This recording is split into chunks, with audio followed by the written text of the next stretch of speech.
ഒന്നല്ല രണ്ട് തവണയാണ് LDF സർക്കാർ അധികാരത്തിൽ വന്നിരിക്കുന്നത്. ഇനി വീണ്ടും തെരഞ്ഞെടുപ്പ് വരുന്നു.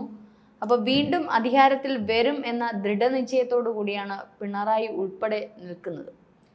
ഇതിൽ എന്താണ് സംഭവിക്കുക? കാരണം ജനപിന്തുണ എന്ന് പറയുമ്പോഴും ജനങ്ങളെല്ലാം എതിരാണ്. പലപ്പോഴും പല കാര്യങ്ങളും അദ്ദേഹം ചെയ്യുന്നതിൽ പല കാര്യങ്ങളും ജനങ്ങളെതിരാണ്.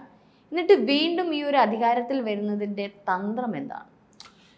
ഈ ഭരണവിരുദ്ധ വികാരം ശക്തമായിട്ട് നിൽക്കുന്നുണ്ട്. പക്ഷെ വീണ്ടും പിണറായി അധികാരത്തിൽ വരുമ്പോഴാണ് ജനത്തിന് മനസ്സിലാക്കാൻ പ്രയാസപ്പെടുന്നത് ഇതെവിടുന്നാണ് ഇയാൾക്ക് ഈ ജനപിന്തുണ എന്നാണ് ചോദിക്കുന്നത്. യഥാർത്ഥത്തിൽ പിണറായി വിജയന് ജനപിന്തുണ ഇല്ലാത്ത ഒരു നേതാവാണ്, ഒരു സഖാവാണ്. പിന്നെ എങ്ങനെ വീണ്ടും അധികാരത്തിൽ വരുന്നു എന്ന് ചോദിച്ചാൽ അതിന് ഈ പിണറായി വിജയൻ്റെ കൈവശം ഉള്ള കുതന്ത്രങ്ങൾ പലതാണ്. അത് മുഴുവൻ രാഷ്ട്രീയത്തിൽ എടുത്തുകൊണ്ടിരിക്കുകയാണ്. ഇപ്പോൾ 2016 ആദ്യം അധികാരത്തിൽ വരുന്നു. അതിന് മുമ്പ് പാർട്ടി സെക്രട്ടറി ആയിട്ടിരിക്കുകയാണ്. 15 കൊല്ലം ഇരുന്നു പാർട്ടി സെക്രട്ടറി ആയിട്ട്. പാർട്ടി സെക്രട്ടറി ആയിരുന്ന് എല്ലാം തൻ്റെ കാൽ ചുവട്ടിലാക്കി, വളരെ എല്ലാം തന്ത്രപൂർവ്വമാണ് നീക്കുന്നത്. അങ്ങനെ കാൽ ചുവട്ടിലാക്കി 2016 മത്സരിക്കുമ്പോൾ അന്നും VS അച്യുതാനന്ദൻ നിൽക്കുകയാണ്.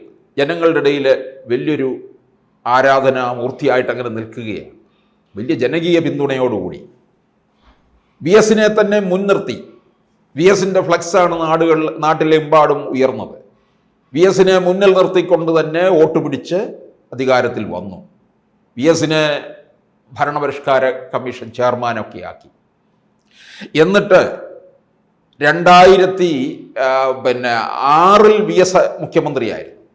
2011 VS മുഖ്യമന്ത്രിയായിട്ട് വരാതിരിക്കുന്നതിന് വേണ്ടി പാർട്ടിയെ തോൽപ്പിച്ച ആളാണ് പിണറായി വിജയൻ.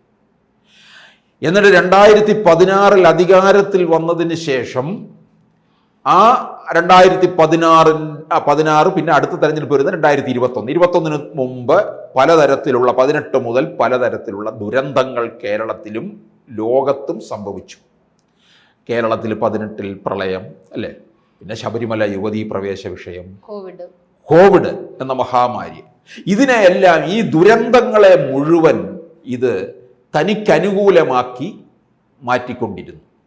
അതിന് വേണ്ട തരത്തിലുള്ള ഈ കിറ്റും അത് കേന്ദ്ര സർക്കാർ കൊടുത്തതാണെങ്കിൽ പോലും അത് തൻ്റേതാക്കി മാറ്റിക്കൊണ്ട് കൂടുതൽ ഒരു അനുകൂലമായ സാഹചര്യം ഉണ്ടാക്കിക്കൊണ്ടിരുന്നു.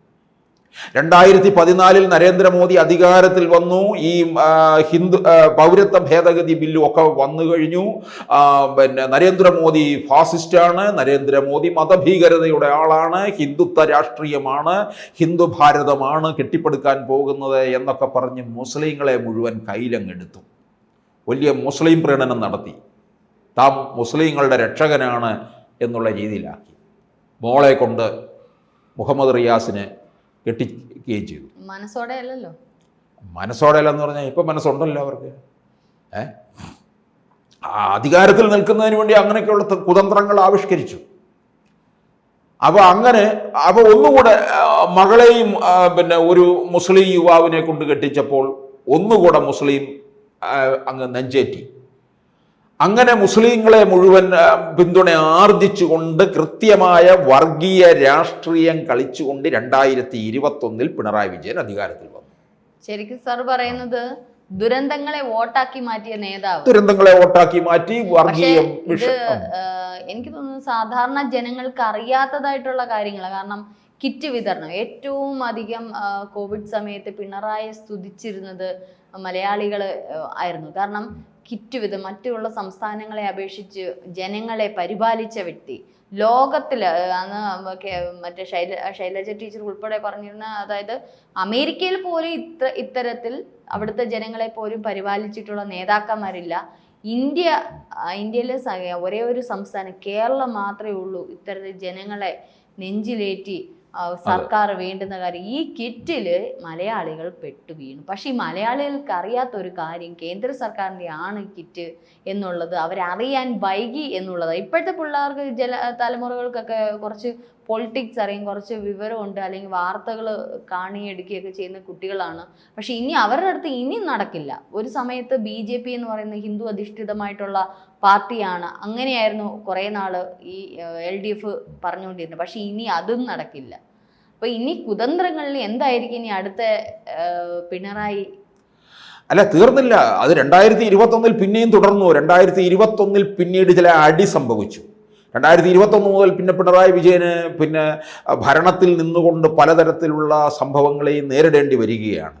PV അൻവർ 2016 2021 നിലമ്പൂർ മണ്ഡലത്തിൽ നിന്ന് CPM-ന്റെ സ്വതന്ത്ര സ്ഥാനാർത്ഥിയായി വിജയിച്ച അൻവർ പാർട്ടിക്കെതിരെയും പിണറായിക്കെതിരെയുമുള്ള പടപ്പുറപ്പാടോടുകൂടി രംഗത്ത് വന്നു, പുറത്തേക്ക് വന്നു. CPM-ലെ പല കാര്യങ്ങളും വിളിച്ചു പറയാൻ തുടങ്ങി. ഇത് പാർട്ടിക്കും പിണറായി വിജയനും വലിയൊരു അടിയായി. അവിടെ തിരിച്ചടിക്കാൻ വേണ്ടി കാത്തിരിക്കുകയാണ്. അടുത്ത മാസം തെരഞ്ഞെടുപ്പ് നടക്കും. അങ്ങനെ PV അൻവർ പല കാര്യങ്ങളും പിണറായിയുടെ കള്ളി പുറത്താക്കി കഴിഞ്ഞപ്പോൾ മുസ്ലിം സമുദായം ഈ പിണറായിയുടെ കള്ളത്തരങ്ങളൊക്കെ മനസ്സിലാക്കി. അത് പിണറായിക്ക് വലിയൊരു തിരിച്ചടിയായി മാറി. അപ്പോൾ പിണറായി പതുക്കെ പ്ലേറ്റ് മാറ്റാൻ തുടങ്ങി.